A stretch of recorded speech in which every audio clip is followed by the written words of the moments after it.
What's up, everyone?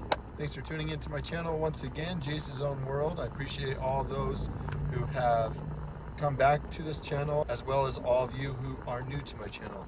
I'm going to make this video very quick and just give an update on the last two videos that I made. I mentioned that my O2 sensor was bad and that was causing the bucking in my car. And so I did all those tests. They came out bad from the stock O2 sensor, so I decided to go and buy a new O2 sensor, and I installed the new O2 sensor, went for a drive, and unfortunately that did not fix the issue.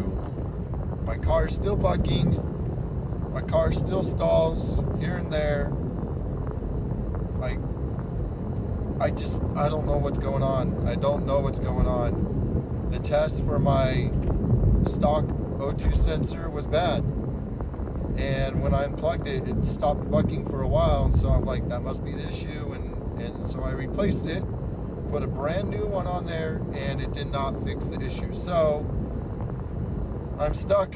I don't know what to do. I'm pretty good at working on cars, but I'm not that great at diagnosing cars, apparently. But yeah, it's a little bit frustrating because I would like my car to just drive normal. Just drive normal again. That's all I want out of my car right now. And yes, I am thankful that it does drive and I'm able to work, but it doesn't drive like it's supposed to. Everything else about the car runs like a champ, runs great. I get on it, there's no misfires, no anything. It pulls hard, it's great. It's just when I'm low RPMs, very light throttle, usually on cruise control, it bucks, it'll hesitate, it'll go like that.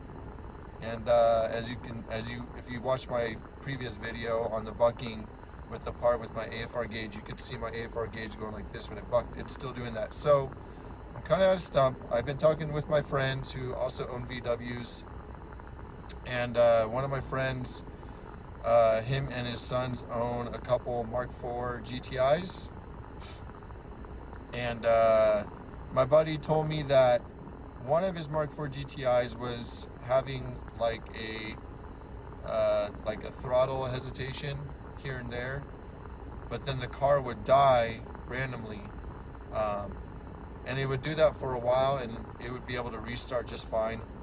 But the hotter it got outside, it seemed to die more, to the point where eventually the car would die and it wouldn't even crank over. What he would have to do is he would have to let the car cool down for a couple minutes, and then the car will start again. But if the car was too hot, it wouldn't start.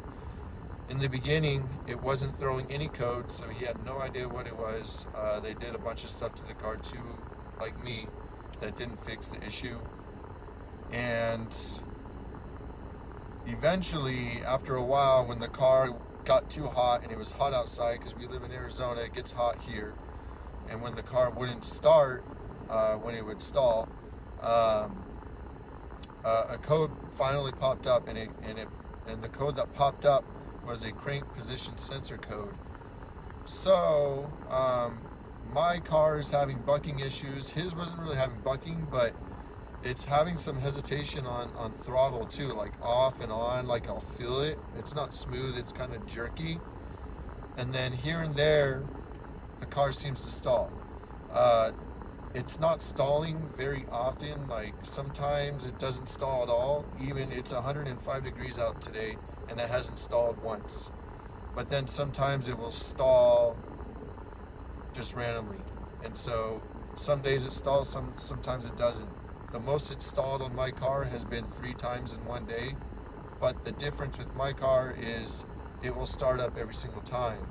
So I'm not having the issue where the car will stall and then I'm not being able to crank my car over. I'm still able to crank my car over and continue moving.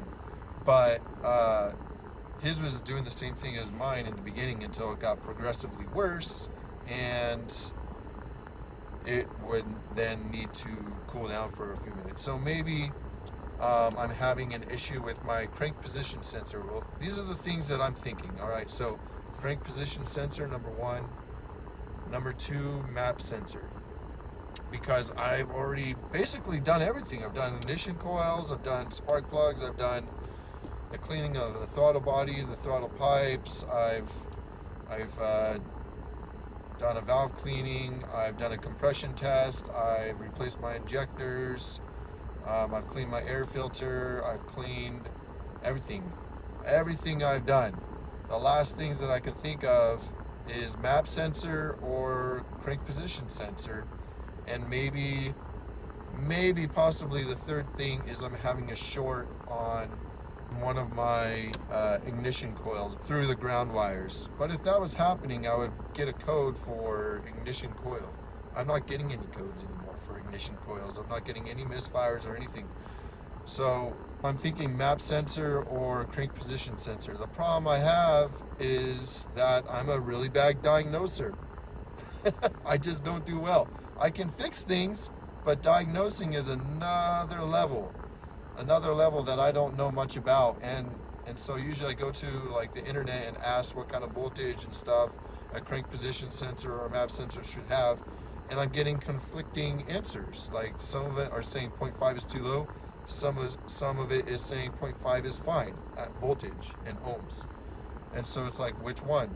And then on the same time, how do I test it? Because my car idles fine. The bucking only happens when I'm driving. And so either I have to test it while I'm driving, which is kind of dangerous and I don't want to do that. But then at the same time, the car is so sporadic with the bucking that I don't want to have my computer, hooked up the entire time to try to get it and log it when it's bucking. Like it's like when you go and take your car to a shop and you say, oh, I'm having this issue, right? And then a mechanic goes and drives it and they're not getting those issues, and they're like, well, the car must be fine. You must be crazy. And you're like, no, I'm not crazy because it's doing this. It's just not doing it for you. That's kind of where I'm at right now.